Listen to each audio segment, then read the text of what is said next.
Anyway, this one by Superdrug is very, very good. Vitamin E. Oh, I didn't know you could get Skincare vegan lip balm. balm and Superdrug. That's good to know. This is really good. Well, I've just bought about 10 of this one now, so I'll have to wait. Do you remember? Well, anyway, maybe we should just get on with the episode. I was gonna start going off on a tangent before we'd even begun, but welcome back, everybody, to another episode of Tell Me Where I'm Going Wrong, the podcast where two exes get together once a week and talk about whatever is on their minds and try and put the world to rights. My name is Josh. I'm one of the hosts, and I am joined by my ex and good friend Sean. How are you, Sean? Hi, I'm good, thank you. I am making notes. I'm chanting as we speak. I'm making I'm making notes about things that I wanted to talk about, even though we've already done the prep and everything. I've just remembered something. But Oh, yeah. talking of, I'm chanting as we speak. Mm-hmm. I was trying to explain to Hill about Absolutely Fabulous the other day because him being from Mexico, he's not really familiar and he's a little bit younger than me. Mm-hmm. How would you explain the concept of Absolutely Fabulous, like the premise of it, to somebody? Like, it's just so bizarre. Had he never watched it then? Like, had he not absorbed it just through like online gay culture? No, and Or like through music, like with the Pet Shop Boys and stuff? Well, because the issue was because we were watching RuPaul's Drag Race UK the other night, and on this current season, spoiler alert for anybody who is not caught up to this, but they did an episode where Jane Horrocks was the guest judge on the panel. Mm-hmm. And Jane Horrocks was one of the actors in Absolutely Fabulous. She played Bubble. Mm-hmm. And it was so funny. Like when they have the guest judges introduce themselves, they say something witty, a scripted joke or something. And RuPaul said, and Absolutely Fabulous, Jane Horrocks is here. Jane, it's so lovely to have you with us. And Jane Horrocks said, call me Bubble, darling. Everybody does. It was so funny. That's a meta cross. Yeah. What do you call it? Like cross-pollination. But then of comedy, British comedy. And then on Drag Race, when they have the main category of the runway where they have to come out and present a look, the queens have to come out and present a look at the end of the episode. And they give them a category. So it'll be category is, I don't know, reveal yourself. And the dress has to like change from one thing to another. But the category this week was the night of 1,000 sweetie darlings. And so it had to be inspired by Absolutely Fabulous. So, of course, a lot of the queens came dressed as Joanna Lumley as Patsy because it's such an iconic look. Only one of the queens came dressed as Safi. Oh, right, yeah. But we were watching it and I could see Hill looking extremely confused by everything going on and all of the references. So one of the queens came out with their bare ass out and Jane Horrocks said, oh, bun is so tight, he was bouncing off the wall. Do you remember that line that Patsy said? Yeah. And Hill was just like, what's going on? What are they talking about? And I was like, oh, it's Absolutely Fabulous. And he kind of had heard about it, but I tried to show him some things and he lost interest very quickly because it is so particularly niche to UK humour. Yeah.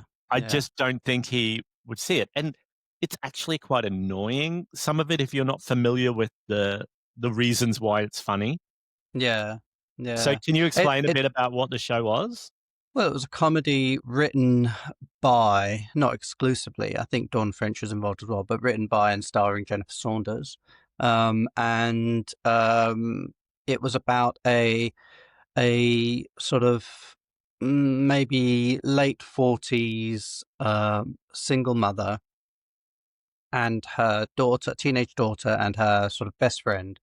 And the two adults were sort of has-beens, trying to stay relevant in in fashion and in pop culture. Yeah. And it was very of its time, and it came off the back of a very successful run of the comedy French and Saunders. So sort of Jennifer Saunders was coming off of still sort of riding the wave of that. And I think without that having happened, I don't know how people would have embraced Absolutely Fabulous, because a lot of the characters that Jennifer did in French and Saunders over the years were sort of in many ways kind of precursors to Eddie Monsoon. And but it was embraced by the British public, very much so. And And that Jen. character, sorry, that character she played, Eddie, Mm, she was like a PR person, wasn't she? Marketing and yeah, PR. she was Lulu's PR, Sue. Lulu. But And yeah, what was Kathy Edwina Burke's, Monson. apart from Um, Kathy Burke having cameos in it, she also co-wrote, didn't she? I think so. I think so. And Ruby Wax had cameos in it as well. And I think she Um, maybe co-wrote. yeah, yeah, I think so. I can't remember for sure, but But what? and How would you Joanna Lum. describe? But Sorry, yeah, Joe, I you was going go. to say Joanna Lumley had not really done comedy like that before, and she'd always been sort of I wouldn't say a serious actor, but it was just like it was brilliant casting, like such perfect casting. And Joanna Lumley is currently in the new season of Wednesday on Netflix. Oh right, And okay. it's so, Hill knows that actor from that show because we watched Wednesday. But I don't know, do you think it's, if you weren't there at the time in the 90s and understood the whole culture of that, what was funny about that, like the Hmm. humor and the character and the pop culture references, even having someone like Lulu as a recurring joke in it, playing herself. Do you think you just couldn't take somebody back to that and try and get them to appreciate it? Yeah, I do think it was very much it was a sign of the times. It was there was I don't know, I'm trying to think of of the best way of like explaining what I'm thinking, but I feel like that period, what was it, 90s, Hmm. late 90s, noughties, M- that Middle to early to middle, right? maybe, I'm not sure. But it was a time of like great sort of societal change. There was a lot more influence of technology, and I think there was, I don't know, maybe it's just because it was the time, you know, my young adulthood, I suppose. I feel like that was a time when the sort of maybe there was a bit more of a departure, like between younger generations and older generations, or maybe that's Yeah, always been there, but it felt like that, and it really tapped into that so well.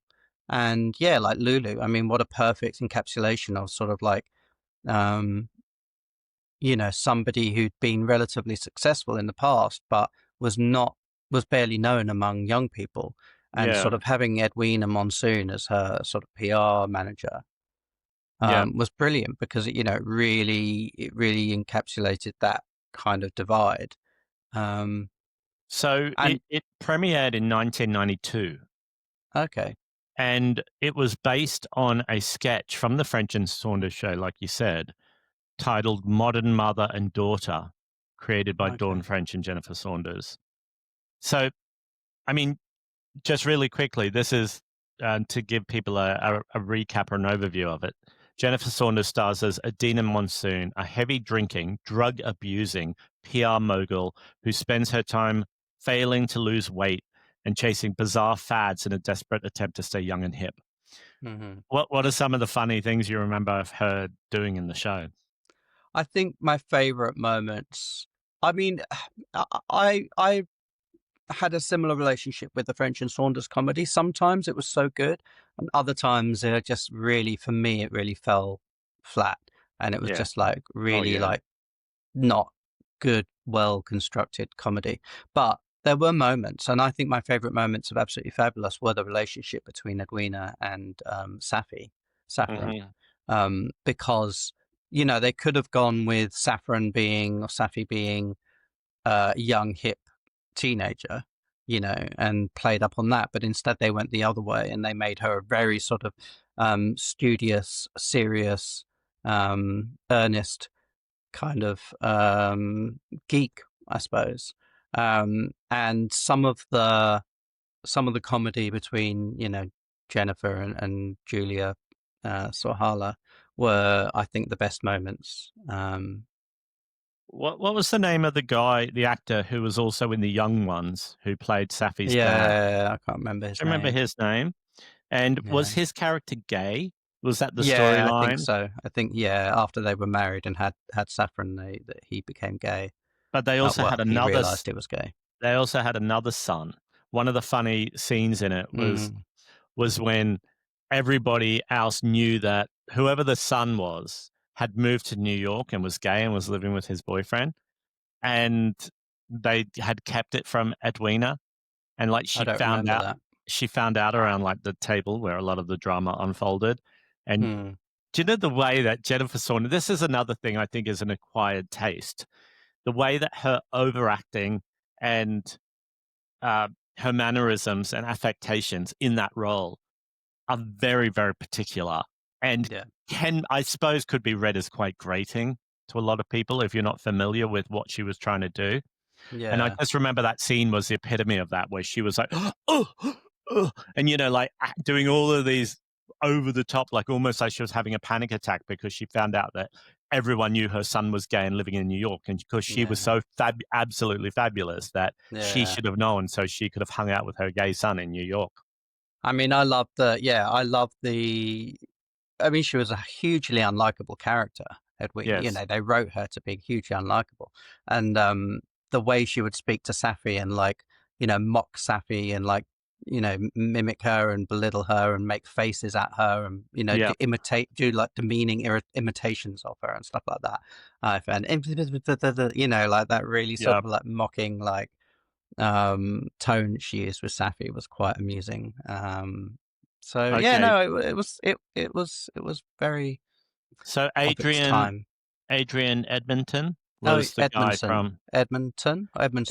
isn't it Edmonton? I can't I remember thought it now. was I can't see. Edmondson. But anyway, to try and get Hill up to speed, I even played him, and we've talked about this before, but the Pet Shop Boys song, Right. where they sampled the dialogue from the show and put it over like a dance house beat, techno beat. Mhm. Um, Absolutely fabulous with all dialogue from the show. Mhm. And he is somewhat familiar with the music of Pet Shop Boys because they're a Yeah. very famous band. But he was saying, "I've never heard this," and of course, it meant nothing to him because it's only funny or entertaining if you're Yeah. familiar with the show. Yeah. Um, I'm chanting as we speak. anyway, so that was, I was trying to get him up to, that was the biggest segue of all. It's gone for like 15 minutes, but you need to tell me about a concert you were at last night. That's right. So last night I went to see Suzanne Vega at the Royal Albert Hall, and I was in the third row, and it was incredible. It was just mostly her and that guitarist whose name I forget, who she normally tours with, but she also had a cellist on Is it stage with her. Mitch? Is it Mitch I or think it am I? might be Mitch. It might be Mitch. No, Yeah. maybe I'm No, making that up. no, that's Sandra Bernhard's pianist is Mitch. Um, but yeah, she had a cellist on stage for some of the night as well. It was incredible, and I don't know how many times I've seen Suzanne Vega live. I mean, it would be a lot. You and I have seen her many, many, many I can't times. remember. Yeah. And I was thinking about this last night. She is always an impeccable performer. Like, I've never Mhm. seen a concert of hers where Yep. she's been a little bit off. I've never seen her forget a chord, a word, a lyric. I've never seen her miss a beat. She is so composed. Well, I mean, she may not be, but she gives the illusion or the impression of Yeah. being so composed, calm, and in control on stage. And Yep. um, she was like that last night because I thought, wow, like walking out onto the stage in the Royal Albert Hall, that must be pretty intimidating. But even if you've And done it for 40 odd years, yeah, yeah, it would have to be a level of, not fear, but a yeah, anticipation, yeah, yeah. right? And it was the last night of the tour. It was incredible. It was an incredible show. She, she, the video for Gypsy, her song Gypsy, was filmed in the Royal Albert Hall. Oh, And yeah. she said, I think that was the last time she played at the Royal Albert Hall was 35 years ago, I think, when that song came out. Um, and she said it was such a lovely feeling to be back there. Um, But yeah, it was an incredible show. It was amazing. At the Royal Albert Hall, I've only ever been, I've never been that close to the stage before, and that was incredible. It's such a different venue when you're that close to the stage. Yeah, the last gig I went to see Yeah Yeah Yeahs Oh, recently, a few months ago, and we were sitting in a box. hmm And I mean, that's also a spectacular experience to be in one yeah, of the boxes. It's very special. yeah. Anyway, before we go too much further, the guitarist's name is Jerry Leonard. Oh, yeah. And he was in David Bowie's. Yeah, so Jerry Leonard is an Irish guitarist known for his harmonic and ambient guitar style and for his work with David Bowie, Suzanne Vega, Rufus Wainwright, Laurie Anderson, Duncan Sheik, and many others. Hmm It says he also Yeah, has a solo project called Spooky Ghost, but I've never heard of any of his own music. no. Um, but where is Suzanne Vega from? New York City. Is that where she was born, I believe so, yeah. or Well, do you she think? grew up there. She grew up there. Right. Um, And the guy, well, you know, no. the Yeah, it says here she was born in Santa Monica. oh, really? Yeah. No. But the guy, the whole story about Gypsy and the guy from Liverpool that she wrote it for, he was there in the crowd again last night, so that's nice. But they're not together, right? Or I don't know. I because don't know. I have a memory of one of the times we saw. So the story goes, she had this song called "In Gypsy. Liverpool." Well, Oh, no, she had a song.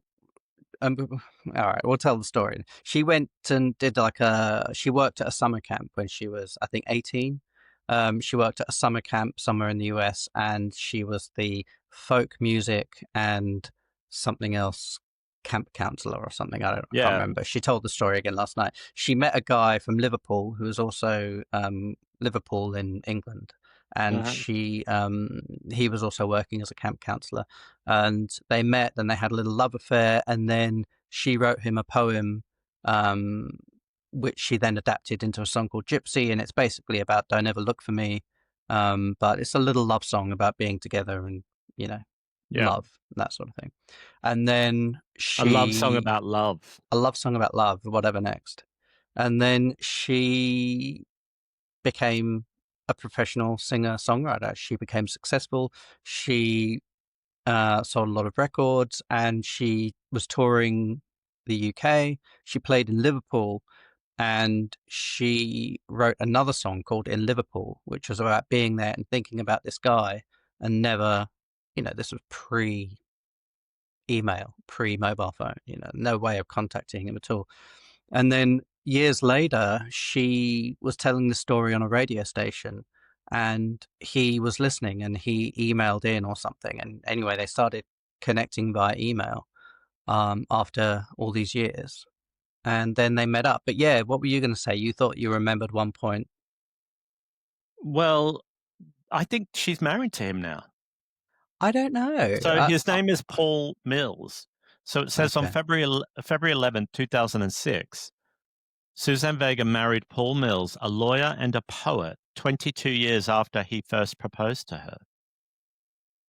I think that's the same man. Like, I think, Yeah, but he wouldn't have proposed to her at the summer camp, would he? no, that wouldn't have been 2006, 22 years before that wouldn't have been the summer camp. It would have been the in Liverpool time when he Mm, reconnected with her. So anyway, I that's don't who I know. think. We need to do a bit more. I have a feeling that's him, maybe. Well, Maybe. anyway, but anyway, she used to be married to Mitch or Mitchell Froome, who was a musician and record producer, and they had a child together, right? And she has a song about the child called "World Before Columbus." Is that what it's called? Where she's talking about how much she Um, loves her child. yeah. Yeah, what was that? Was a good album. I can't remember what that album was called. But yeah, 99 she's is that on 99 Objects of Desire? mm, I don't know, I'd have to look. But it was an incredible show. Felt very privileged to be there for that. What do you if you had to say to someone who's not familiar with Suzanne Vega, if you had to name 3 songs that you think they Oh, probably have heard, yeah. that Well, they'd be familiar with? all day yesterday, well, all week actually, when I would be saying to people, I'm going to see Suzanne Vega, and so many people were like, who? and Yeah. I would just be like, I mean, I don't want to do the song on here because, well, I suppose it's not going to get flagged, but that, and Yeah, everyone's like, oh, that one, the you know, DNA remix of Tom's yeah, Diner. Yeah. yeah. What else But would some people people know? know that one. I mean, I think people maybe know Left of Center because that was in a film, wasn't it? Left of Pretty Center, Pretty in Pink. Pretty in Pink soundtrack. Yeah, I think the most famous after Tom's Diner remix, I think Luca is yeah. probably the That's most the other famous. one. Yeah, And when I was growing up in Australia, the first song of hers that I think I can recall hearing was Marlena on the Wall.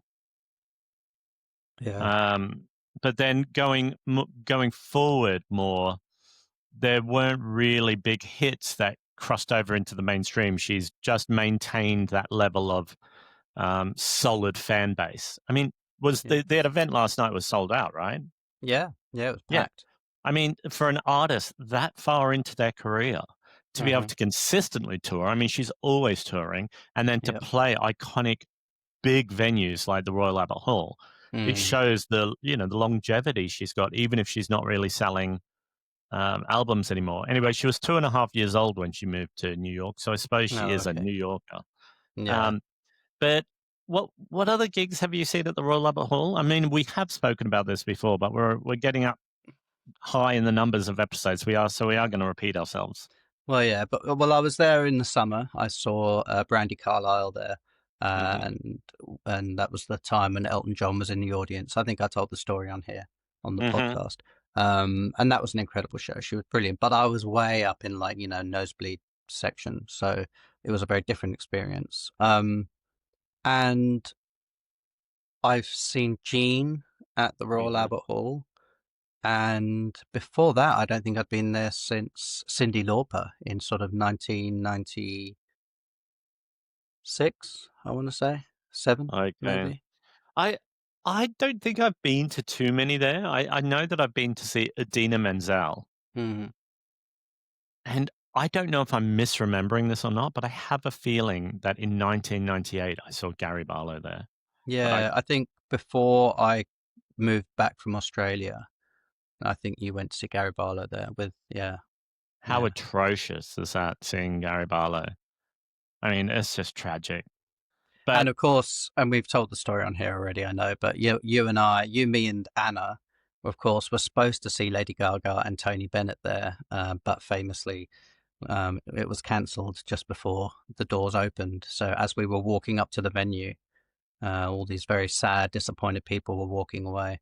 But little not to worry because we are seeing her in less than 3 weeks in Paris. well, this is very exciting. So by the time this episode comes out, it'll only be just under 2 weeks probably until we're Oh my there. God. And I can't I'm cope. so nervous because, well, where we're going to see her in, how do you pronounce it? Bercy? Bercy? Bercy. Well, it's not called that anymore. It's called the Accor Arena. It's general admission standing. And we have to somehow get a good position on the floor. But isn't it in sections? I think it's in sections. Oh, I don't think so. I Everything I'm think it seeing is. online, it's just, When I bought the tickets, there were sections on the floor. oh, okay. Have we been sectioned? So, Yeah. and I'm just nervous because I just don't have the stamina that I used to have when I was young to be in the crowd and to push and be pushed and Mm. people doing antisocial things and holding phones up in front of my face and recording the show. Like it just is so distracting and annoying to me. And I just want to enjoy the show. I just want to. Yeah. I'm already panicked about the fact that I didn't realize this until last night when I checked the tickets that we're seeing her the night we arrive in Paris. Oh, yeah. And so I know our Eurostar is early in the morning, but I'm like, oh my God, what if like the Eurostar is on strike or if there are issues? Oh, I'm for already sure. starting to panic. Yeah, I looked the other day, not even joking. I looked at flights. Like, what would be the chances of us getting an There's a emergency plan flight? B. Yeah, back. We'll charter a helicopter. Well, it was so difficult to get these tickets. I mean, it was They'll such a be stroke of fortune that you got these tickets. There'll be other Like, fans on that Eurostar going to see her as well, I know for sure. well, maybe we'll have to all, like, hire a private jet to go. Yeah.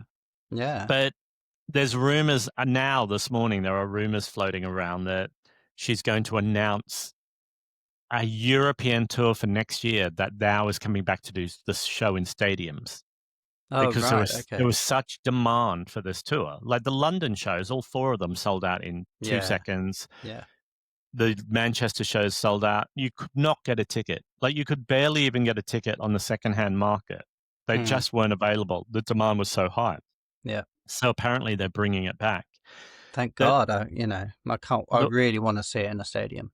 the word on the street is that Gaga is going to take a few years off to have a child or Okay. children. And she Okay. said in an interview with Stephen Colbert, he said, "Oh, what's next for you? What are you looking forward to doing in your career?" And she said, "I'm looking forward to becoming a mother." And so Okay. everyone's feeling she's putting 110% into this whole mayhem era. And she's Mm. going to give the fans exactly what they want because And she's going then to take some time off and go and do her thing. And well, can I say cat, that's incredibly selfish of her? well, Mother Monster, Yeah, she's already a mother to everyone, to all the monsters, all the misfits and the the millions losers. of us.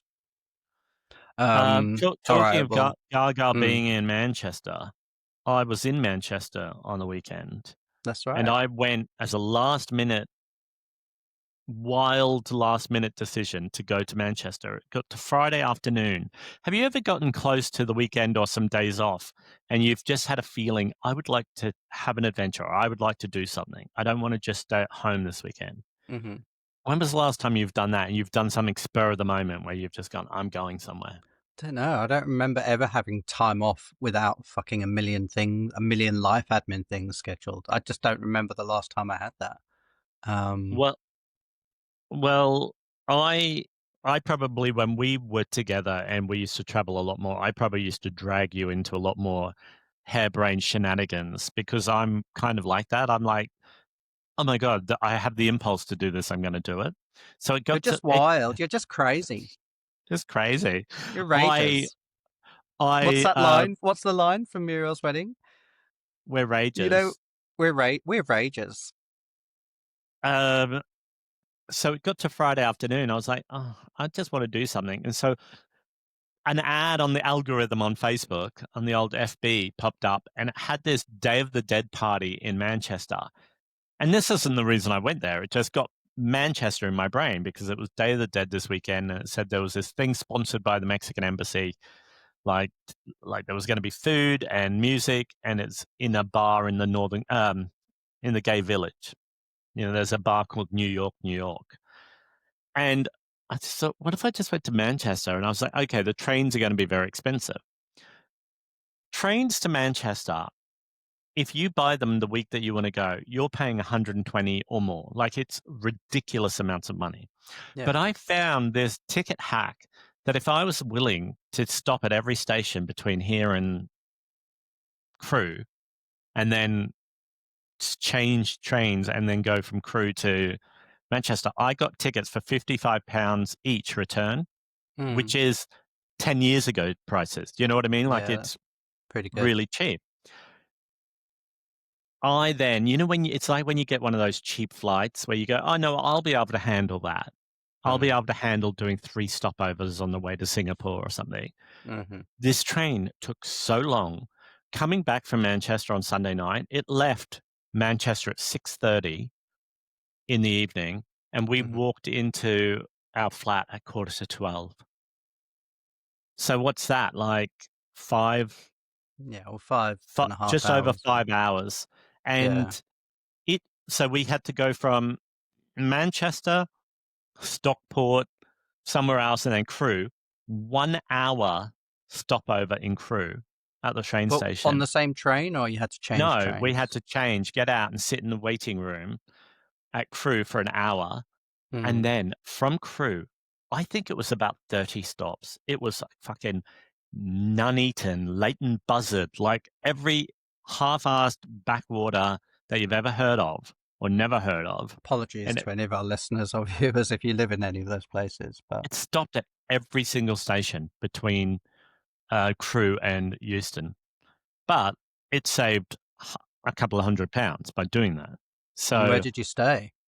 I had a hotel near Piccadilly, but I didn't really put too much thought into it. So we arrived in on Friday evening, Manchester Piccadilly, and the whole of town centre was full of young drunk people out for Halloween. Oh yeah, yeah. And it was quite funny. I mean, but it was a lot of fun. I for I didn't forget, but going back there just reinvigorated my feelings of how much I love Manchester. It is Hmm. such a beautiful, like, city. There is so much atmosphere and spirit. And how do you feel about Manchester? Yeah, it's fun. Yeah, it's. I don't think I've loved it. I enjoy visiting. It's nice to walk around and sort of soak it up, but I didn't sort of love it, to be honest. I don't know.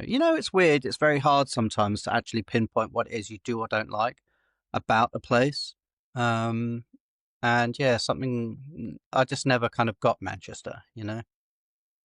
It, to me, feels comforting, and I don't know why. Obviously, there's a lot of musical history around Manchester that speaks to me. So when I grew up in Australia, I listened to a lot of bands that came out of Manchester, Hmm. most notably the Smiths and Morrissey back in the day. And don't I didn't just listen to them, they informed my outlook on life. Like the music Mm. and the lyrics and the songs informed how I felt as a person navigating the world. So to get to Mm. Manchester as a young person, when I first arrived there in 1998, it was almost like a homecoming or like a cultural or emotional homecoming. And that has stuck with me. You know, when you first have an experience of something, place, a person, or, have an experience, that Mm. kind of then informs how you're going to feel about it for the rest of your life. Yeah, And yeah. so I felt like an affinity with Manchester, and it felt very special to me. And Hmm. it was a real coming of age thing because I'd never left Australia before that as well. So I came to London and then I moved to Manchester. And so it felt good. And it was, to me, Manchester was a real hustle and a struggle as well because I had no money. And it was obviously back then, it was even probably, I don't know, like a bit of a tougher lifestyle up there. It seems to have changed a lot Oh yeah, financially. Manchester's changed like immeasurably in the last 15, 20 years. Yeah. Like it's Yeah. very, very different. Every time I go back now, I can't believe the amount of development and the Yeah. change. But it's funny, you just talking then, it's weird. I don't know. I think of you now. I mean, obviously, I know you're from Australia, but I do think of you now as a Londoner. And do you Right. feel like a Londoner? Because even when in times over the last, 20, well, hang on, you came to London in 1997, right? 98. And 98. And so in all of that time, London's been your base, even when Well, we no. moved to Mexico City. Well, no, we Um, went back to Australia for 8 years or something. oh yeah, that's right. God, my memory's so bad. I get so confused with the timeline. Okay, but then you Yeah. came back in 2010. But even in Yes. that period since then, even times when we've, relocated to Mexico or spent a lot of time in Mexico, London was still kind of the place we would come back to. And so like, Yes. Yeah. do you feel like a Londoner? I don't feel like anything. And this, I don't mean to sound flippant or trying to be funny. I'm not doing a bit, but I don't feel I have a base anywhere. I know that I'm connected to London. I know that I'm connected to Brisbane. I know that I'm connected to Mexico City, but I don't feel like any of those are my permanent home. You're a gypsy, gypsy, gypsy. Well, I'm a London, gypsy. Hey, London, Bangkok, Australia, Malaysia, Sweden, Finland, Norway. Anyway, sorry, this is a Gaga episode, obviously. or Yeah, it could have been Suzanne Vega gypsy as well. You could yeah, have quoted. I could So have. I don't feel like I'm a permanent. I feel like I'm passing through, and Sorry, just quickly. yeah, Does that song by Suzanne Vega, Gypsy, does it even have the word gypsy in the lyrics? I don't It's know. just it just occurred to me. I was like, what bit would I quote her in that song? Like, when does she ever say gypsy in that song? And if she doesn't, why is it called She gypsy? must. She must. I'll look while we're Did some talking. live I'm research. I'm But chanting as we speak. but do I you can't know, stop like, saying that. do you like when you first came to London? Obviously, you'd only ever lived in Brisbane and Sydney before that. When you came to London, did you understand it? Did it feel overwhelming? Did it feel like, and how has it changed over the years to you now? Like, do you now feel like you get it, you understand it, you can exist in it, or do you Yeah. still feel like a bit of an I outsider? feel I understand it and I know my place in it. I know how to traverse it. I know how to, but it's it's not very usable as somebody of certain economic standing. Hmm.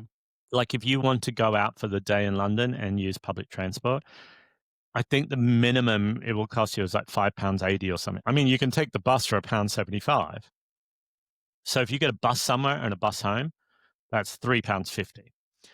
That might not sound like a lot of money to people, but if you're on minimum wage in London, you spend a significant portion of what you earn on public Hmm. transport. Hmm.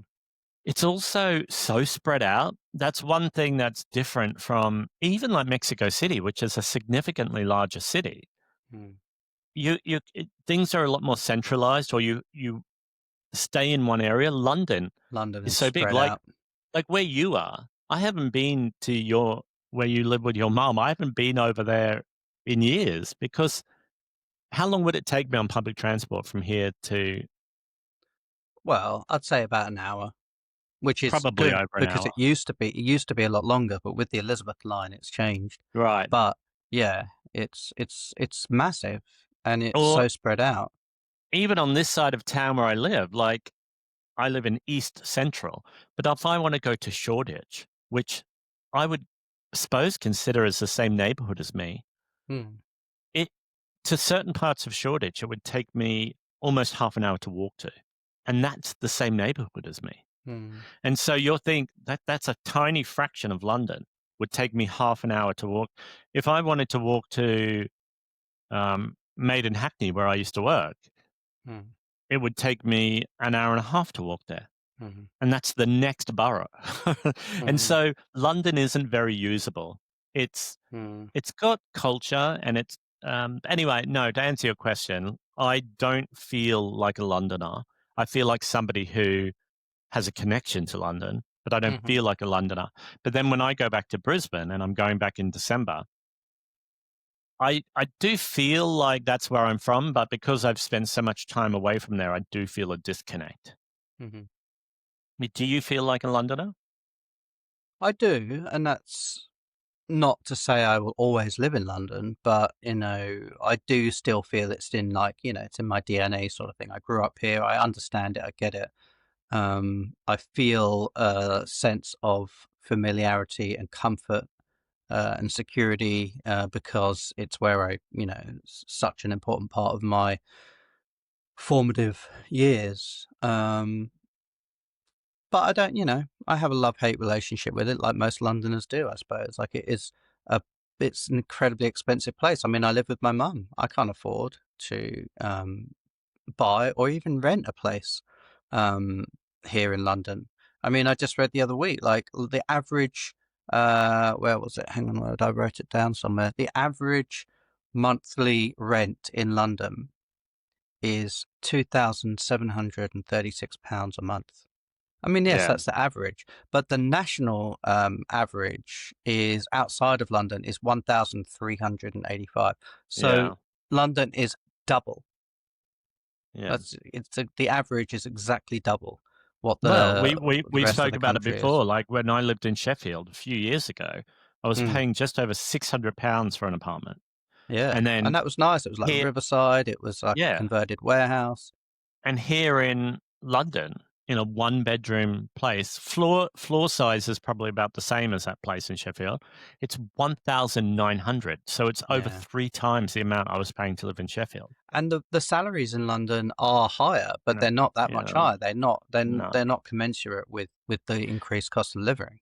And So yeah, yeah, it S- just, I and, don't and know, so London's a funny place.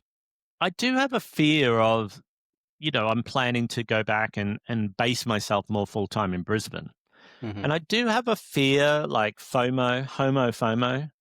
I do have this fear of, I suppose it's a very human or person fear of missing out. Of, Mm, I suppose that's what keeps people in London, is yeah. that we feel like you're part of something, or you feel like you're part of lots of things that are happening, or a cultural movement, or Mm. what is it? What do you think is exciting Well, about a big city like this? yeah, because I was thinking about it the other day because I don't think I could ever go and live in a small city again. I've done it. I've lived in Brisbane, and I didn't like it. And I lived in Sydney. Sydney does feel like a much bigger city than Brisbane, but it Mhm. doesn't, in comparison to London, it doesn't. And I'm not talking about the geography necessarily, like how many square miles or whatever. I'm talking about just the feeling. And I I suppose I've realized that small cities aren't for me. And like, as I'm, you know me, I love nature. I love being out in incredible mountains and deserts and forests and by the coast. I love that. But Well, you I only have to need look at plants and they grow. So, exactly so exactly.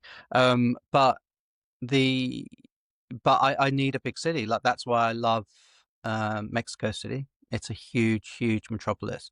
I love LA because it's the same, and London is the same. And I just wish just to be a cliche, I just wish the weather was a bit better in London. But yeah, I'm always going to gravitate to large cities. I don't know why.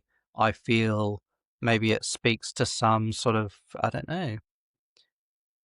know, like not insecurity, but personality thing where I feel the need to be in a place of culture and excitement and multiculturalism as well. Like I missed that a lot when I was in Brisbane. Like I missed the multiculturalism of places like London. Yeah.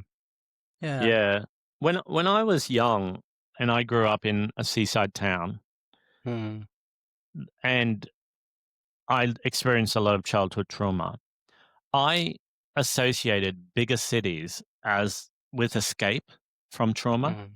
Hmm. So I thought that if I could get away from where I'm from, whether that be Redcliffe or Brisbane, if I could get away and go to Sydney, for instance, Hmm. and then when I was in Sydney, if I could get away from Sydney and go to London, I thought life would be better.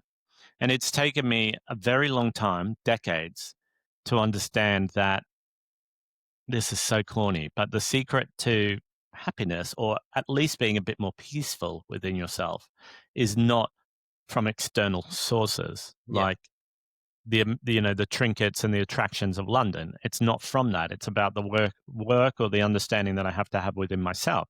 And so I feel almost like it's a part of a personal adventure or journey to go back to somewhere that I ran away from, Hmm. to see if I can feel like a more complete person and at peace, and have an enjoyable life or an enjoyable set of experiences somewhere where I thought that that was impossible to do. Does that make sense? Like, it's Yeah. almost like a cathartic thing that I want to do as a stage in my life, is to go back and live Is it that life.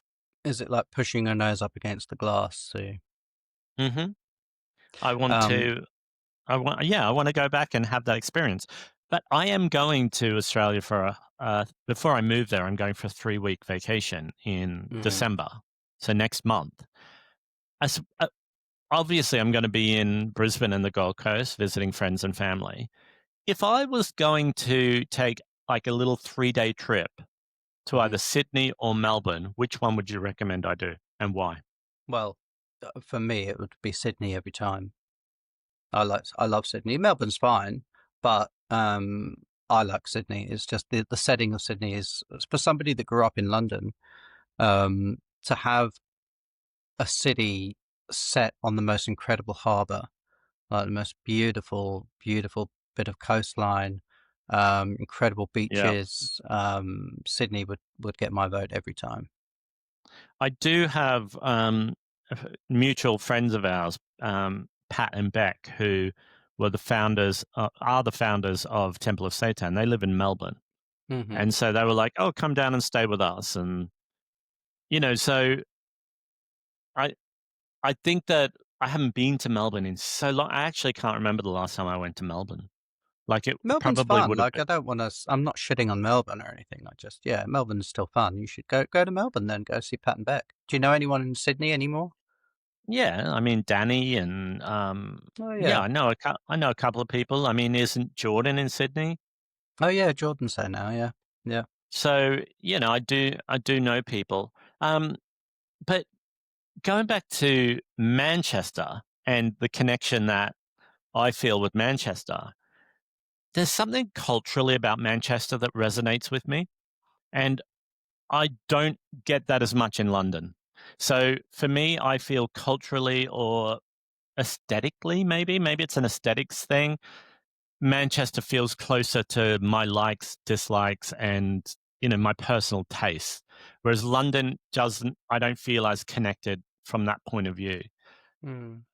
Does that make sense? Like I like the look and the feel of everything that happens in Manchester. It feels working class. I'm not saying that London isn't, but Manchester just has a certain vibe that resonates with me or appeals to me. Also, like there's more of a concentrated alternative music and fashion scene that maybe because it's smaller and more manageable and more noticeable. But, Mm. the northern quarter, that part of the city that is a little bit alternative, but obviously being gentrified, just in the city center. I went to a bar there called the not the Hinterland, it's called Hinterland, and it's an alcohol-free bar and performance space, and it's got a Mm. vegan kitchen in there, and the kitchen is run by a vegan food brand called Wholesome Junkies, and That rings a bell. yeah, Wholesome you've junkies. probably heard of it before. Um, anyway, the food was amazing. Really, really delicious. The bar was so lovely, like nothing I've seen in the UK. It was so beautifully decorated. They host a lot of events in there that are like board games, death cafe, philosophy discussions, like live music. But it was so dim lighting, beautiful, beautifully decorated. It felt like going to a bar, what you'd imagine going to a bar in like Brooklyn or Williamsburg or something would be like. Mm. It was so nice. So And hinterland. yeah, hinterland. And do you know how I said I don't like to go to bars? I think I said it in the last episode because not drinking anymore. Mm. I just don't like the vibe or the energy, and I'm on a different wavelength from people. This bar was so relaxing and not not boring, relaxing, but just it felt like really nurturing and comforting to be in there. And I had a mocktail, and Hill had a cup, like a pot of chamomile tea, and we had some like the food from the kitchen. What's the It was food just. like? What did you have? I had like these sort. They have like burgers and fries and things, but I then also just ordered some tapas sort of style plates. So there were these barbecued ribs of corn. Like when they carve the corn Mm. off and then they char it and it curls up. There was Yeah. that. There was like lion's mane or king oyster mushrooms that were like crumbed and fried. So they were like, you know, Yeah. how like Chicken. how you might get, yeah, like fried chicken. There was Hmm. that, and then there was also this creamed tofu on a plate topped with roast vegetables like roast beetroot, roast pumpkin. It Mm. was exquisite food, like some of the best food I've had in a vegan place in the UK. Mm. And just the whole vibe of it, I was just like, yeah, this is. I would hang out here. I would come here every week. Yeah. And I don't know. I don't know if I find that sort of thing in London. Like, I don't know if I've got that sort of alternative. And I also went to. Do you remember Ice Shack in Withington? Yeah. Do you Is that remember still they? going? Yeah. They used to have an Wow. ice cream named after me. Do you remember? Yeah. Yeah. They had a fat gay vegan flavor. I think it was mojito, Right. and it's owned by somebody else now, but it's Okay. still there in the same spot, just around the corner from Lotus, which is still there as well. You remember the Lotus. The vegan Asian restaurant we used to Chinese. go? Yeah. Yeah, yeah. Yeah, that's still Oh, there around the corner wow. in Bithington. And so we went out there on the bus to go to Ice Shack. Yeah, It was sweet. Like all their ice creams are lovely. I had a milkshake and their sandwiches. It was all very basic. You know where you get like a bagel with store bought like vegan salami in it and stuff. But it was yeah, really yeah. well done. It was nice. I liked it. I don't know if I should say this on the pod or not, but You did the this the last week. yeah, I know, but that was a very good reason afterwards, that shouldn't have said that on there. But Mm. this ice shack, it's just a little bit untidy inside. Oh, right. Like, it was just like it looked like they hadn't Well, swept and there was it's a shack. yeah, it was a Shake Shack. And, but I also went to Unicorn Grocery. Oh, I love Um, unicorn. so Unicorn Grocery is a cooperatively owned and run grocery store and produce store that has been in Chiltern/Wally Range for decades. I think it's over 30 years now that it's been there. I think they celebrated Well, their 30th when we anniversary moved there recently. in 1998, it was there. So how long ago is that? 27 years. Yeah, so I think So, it's just but it celebrated was, 30 years. and it's all vegan. Um, Yeah. and And can you see and the this? people who Can wo you see this fungus gnat flying around in front of my face? I don't know if the camera's picking it up or not. you and your gnats. Well, we need because talking about veganism, I do want to talk about fungus gnats in a second. But yeah, And unicorn's great. yeah, and it's owned and run by the people that work there, and so it's a workers' co-op.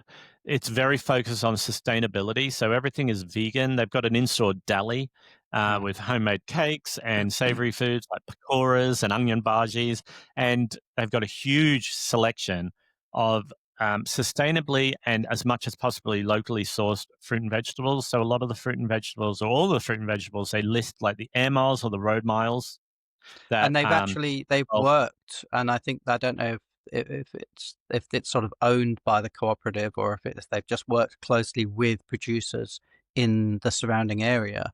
But there yeah, are a lot. They've actually sort of developed a lot of veganic farming products yeah. So I around from believe, around them. yeah, I believe the co-op does own land where they farm some of the produce that they sell. It's incredible, and so to me, and just around the corner from there is King B Records, where Neil works, like a secondhand music store that's Did you been go there and see forever. him? Oh, well, I went to look and it was closed on Sunday. Okay. Um, and then I got on the 86, the bus backed into Piccadilly from there, and I went past Edgerton Road North, where we used to live for a while, and I Hmm. saw our old building there.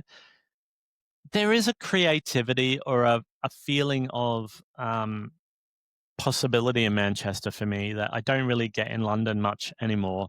Like there's people running more underground things, or there are things like this workers co-op that's been there for decades, or Yeah. it feels a bit more creative Well, and nurturing. it's people have more time and money, I think, to invest in themselves or in the community than they necessarily would in London. That article I was talking about, with the monthly rent averages, it was something like Mm, was it 44% of people's income in London goes towards their rent or mortgage or whatever. 44%, which is just yeah, so much of your wages swallowed up. yeah, Um, yeah, so I think in other parts of the country, and I know it's not all about money, but obviously if you are not, if your money is not being um, taken by these external yeah, forces, you're going to have more time and energy to put into other things and doing yeah. doing fun stuff or creative stuff or community based stuff. So yeah. But So can I talk, because talking about the vegan co-op, can I talk about veganism? Because I know we've got a lot of vegan listeners and followers. mhm, And I have this issue. So I have, I'm a plant geek. I grow a lot of things. My room is full of plants. I mean, people can't quite appreciate just how full of plants my room is. It's a bit of a problem. But one of the things, one of the sort of negative things that comes with that is that I get these infestations periodically of fungus gnats. So they're these tiny, tiny flies, and I don't know. No, I've shown my hand. I didn't get to do a hand update, but the tiny, tiny flies that like little fruit flies, but they're not. They're fungus gnats. They fly around and they come right in your in your face. They hover around your food. They're really annoying. But I'm vegan. I don't want to like kill them. I don't want to poison them or squash them. You know, I try and do as little damage or harm or suffering to animals as I feel I personally can. So I don't want to kill them.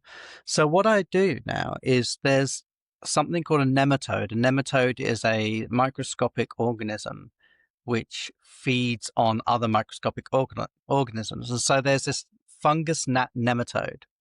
And so what you do is you buy this powder online and it gets delivered or you bring it home, you mix it with water and you water all your plants with it. And what it basically does is it stops the life cycle of these fungus gnats.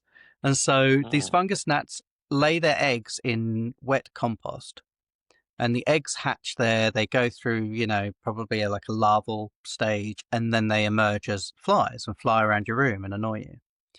So this nematode, this microscopic organism, eats the eggs before they hatch. Right. Now, is this vegan? But then what happens when all the gnats are gone? What happens to the To nematode? the nematode? Then I think the nematodes just lay dormant. And then, like, once a year, you'll have to do another treatment. So the nematodes can't last forever, I suppose. But, like, I don't know. It is sounds a a bit creepy, innit? and is a nematode, is a microscopic organism, is that considered a sentient being?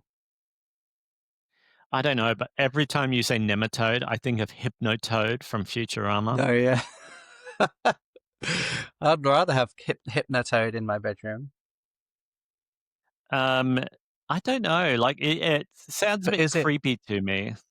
I know it is. It is a bit creepy. But is it? Is it vegan? You know, Remember that and whole I. movement of people saying that they could eat oysters or mussels because Oh they didn't yeah, have a central because they're nervous not. system?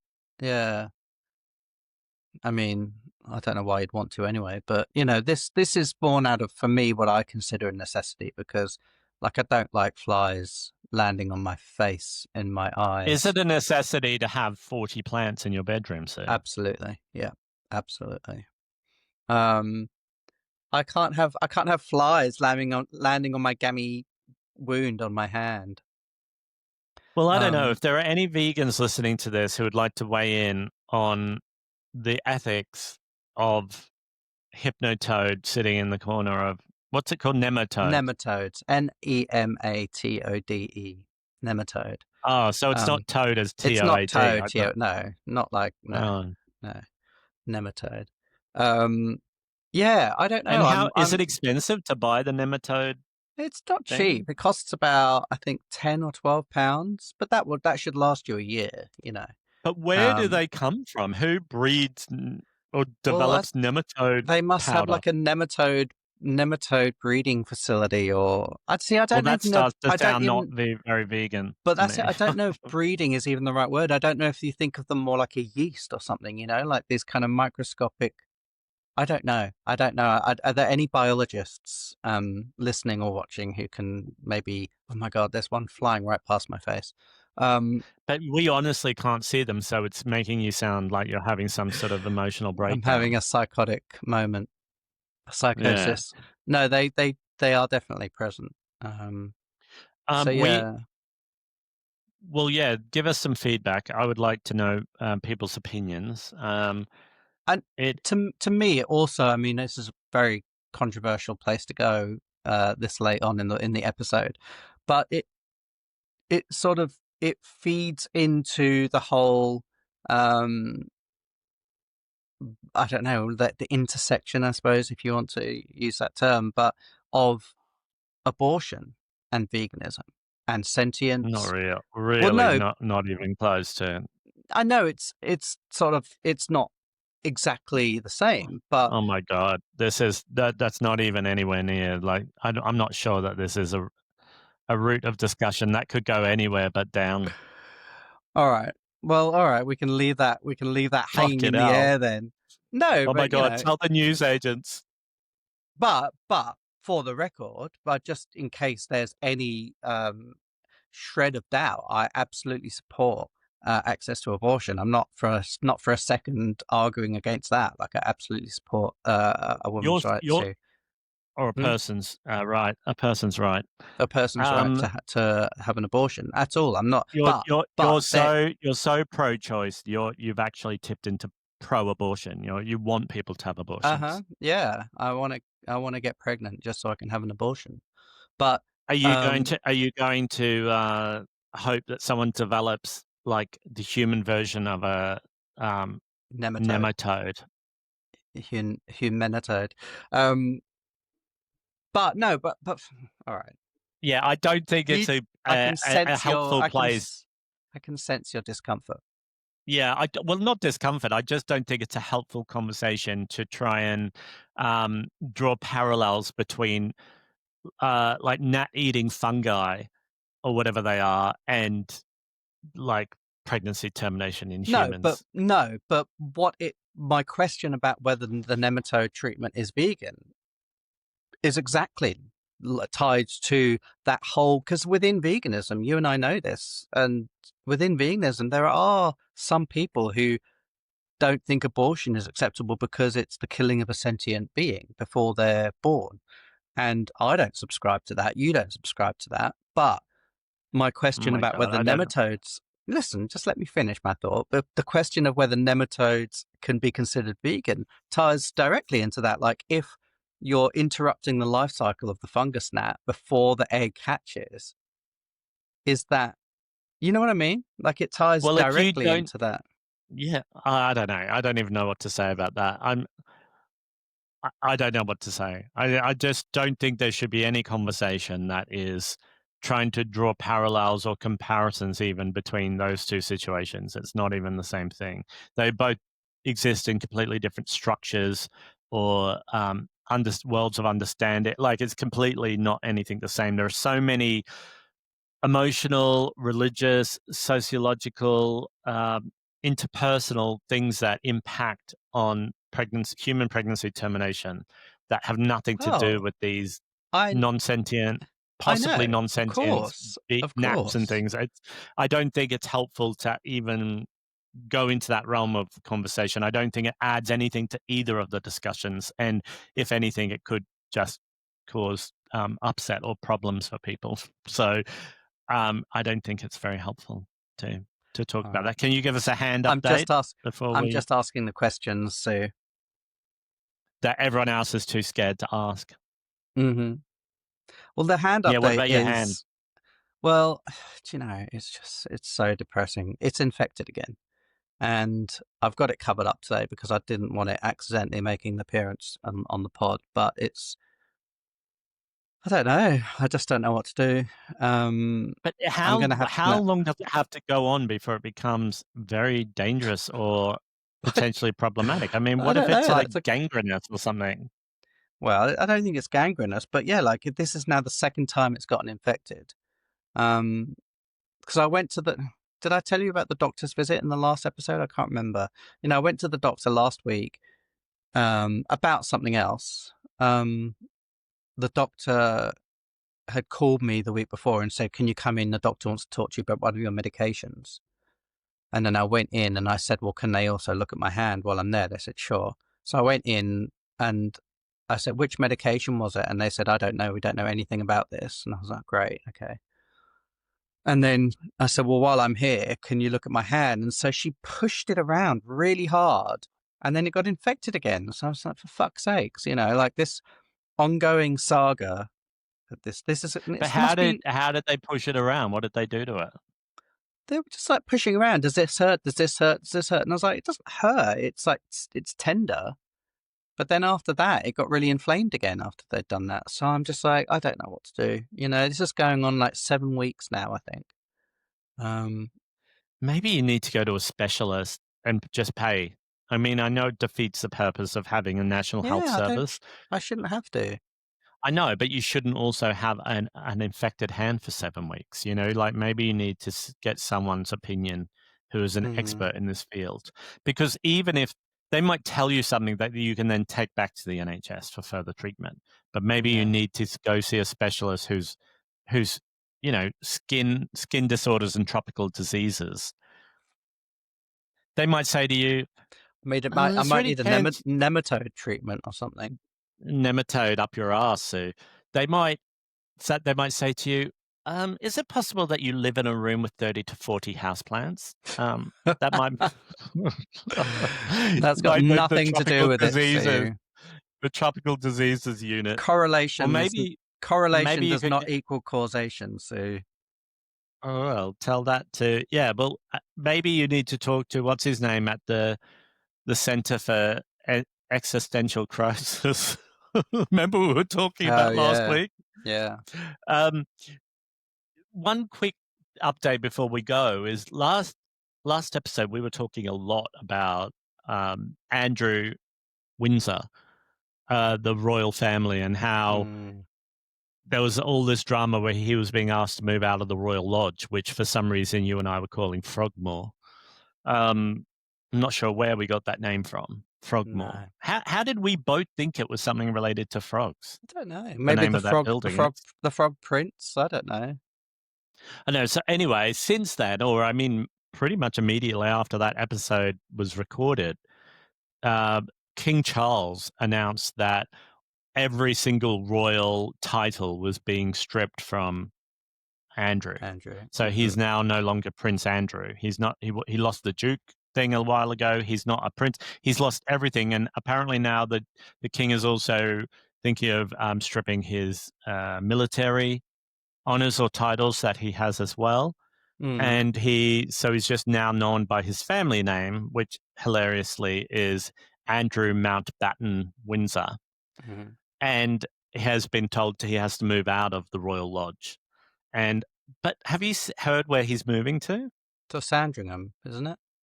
Look, what a fucking joke! And it's like the king will be paying out of his own money for his brother to live in a house on the Sandringham estate.